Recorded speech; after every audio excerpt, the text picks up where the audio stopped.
নমস্কার সুপ্রভাত বন্ধুরা, আমি তৃষ্ণার একটা নতুন ভিডিওতে আপনাদের অনেক অনেক স্বাগত।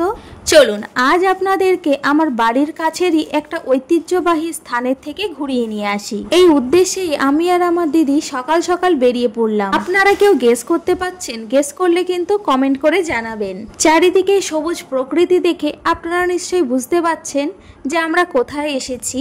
হ্যাঁ, আপনারা ঠিকই ধরেছেন, আমি আর দিদি আজকে চলে এসেছি উত্তর চব্বিশ পরগনার পারমদন বিভূতিভূষণ বন্দ্যোপাধ্যায় অভয়ারণ্যে পৌঁছেই আমি আর আমার দিদি গুটি গুটি পায়ে চলতে শুরু করেছি। শুরুটাই যে এত সুন্দর মজা দিয়ে কাটছে সত্যি ভাবাই যায় না।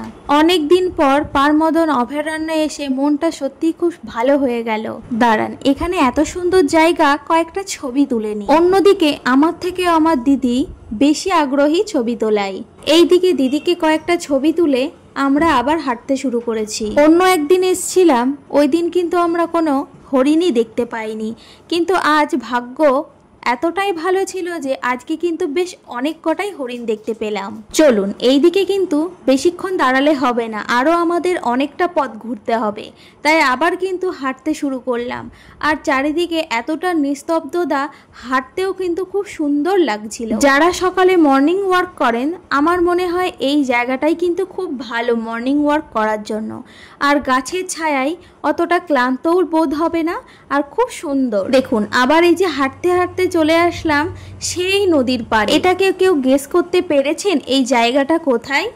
নদীর ওপারে আছে সেই ঐতিহাসিক নীলকুঠির। এক সময় এখানে ইংরেজরা বসবাস করতেন। আর আমার দাদু ঠাকুমার কাছ থেকে শোনা যে এই জায়গাটা নাকি নীল চাষ হতো। আমার দাদু ঠাকুমা কিন্তু এখানেরই জনবসতি। তাই বিভূতিভূষণ অরণ্যের নানা কাহিনী আমার ঠাকুমা দাদুর কাছ থেকে আমি শুনতে পেরেছিলাম। দেখুন, আমরা কিন্তু আবার হাঁটতে শুরু করেছি। আর ওই যে দূরে দেখা যাচ্ছে বেশ কয়েকটা হরিণ আর তাদের বাচ্চা। এতগুলো হরিণ দেখার জন্য কিন্তু আমি মোটেও প্রস্তুত ছিলাম না। যাই হোক, আমার কপালটা খুবই ভালো ছিল আজকে। বেশ অনেকটা হাঁটার পর চলে এলাম পার্কে।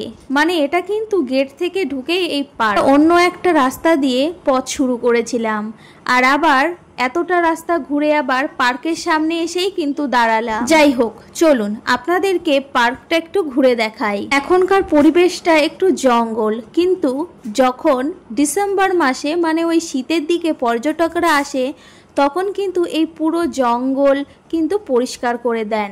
এখন যেহেতু ঝড়ের সময় আর সামনেই কিন্তু বর্ষাকাল, তাই বর্ষাকালে চারিদিকের পরিবেশটা একটু অন্যরকম হয়। আচ্ছা চলুন, পার্কের ভেতরে তো ঢুকে গেছি, এবার পার্কের যেখানে দোলনা আছে সেই দিকে যাওয়া যাক। হঠাৎই পার্কের ওপরে দেখলাম একটা হনুমান বসে আছে। আমি ব্যঙ্গ করে দিদিকে বলছিলাম যে ওইটা হচ্ছে আমার জামাইবাবু। আচ্ছা দাঁড়ান, একটুখানি দোলনা চেপে নি। অনেক দিন পর দোলনায় উঠলাম, সেই ছোট্টবেলায় উঠেছি, আর এখন কিন্তু আমি লোভ সামলাতেই পাচ্ছি না। ভীষণ আনন্দ হচ্ছে আমার। এই বয়সে এসে কাজের চাপে তো সময়ই পাই না, তাই এখানে এসে একটু দোলনা চেপে নিলাম। পুরানো দিনের কথা মনে পড়ে যাচ্ছিল। যখন আমি ছোট ছিলাম তখন এইভাবেই আম গাছের ডালের নিচে এরকম দড়ি বেঁধে ঝুলতাম। চলুন এবার ময়ূর দেখে আসি কোথায় আছে। এই যে ময়ূর দেখা কমপ্লিট, এবার আর বেশিক্ষণ দাঁড়াবো না, বাড়ি চলে যাব। দিদি বলল আমার ভীষণ খিদে পেয়ে গেছে, চ না একটুখানি খেয়ে আসি কোথা থেকে, অনেক দিন তো কোথাও যাই না। আমরা কিন্তু এখন চলে এসেছি দত্তপুলিয়ার শ্মশান রোডের একান্ত আপনে।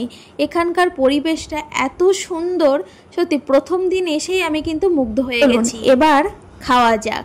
আচ্ছা, প্রথমেই দেখুন চিকেন পকোড়া। সত্যি চিকেন পকোড়াটা এতটা সুন্দর। আমি অনেক রেস্টুরেন্টে গেছি, অনেক রকম চিকেন পকোড়া খেয়েছি, কিন্তু এই একান্ত আপনের চিকেন পকোড়াটা যে এতটা টেস্টি আমি ভাবতেই পারিনি। অন্যদিকে আমাদের আরও কিছু খাবার চলে এসছে, ওই 2 প্লেট চাউমিন আর ক্রিস্পি চিকেন, কিন্তু দেখতে কিন্তু বেশ দুর্দান্ত হয়েছে। আমি ফার্স্ট টাইমই ট্রাই করব, মনে হচ্ছে তো খেতে ভালোই হবে। আচ্ছা চলুন কয়েকটা ফটোশ্যুট করেই এবার খেতে বসি। সমস্ত খাবারই কিন্তু খুবই সুস্বাদু ছিল। তো আজকের ভিডিওটা কিন্তু আর কন্টিনিউ করব না। নেক্সট একটা নতুন ব্লগে আপনাদেরকে নীলকুঠিরটা একটু ঘুরে দেখাবো। এখনকার মতো ভিডিও এইটুকু, দেখা হবে নতুন একটা ব্লগে।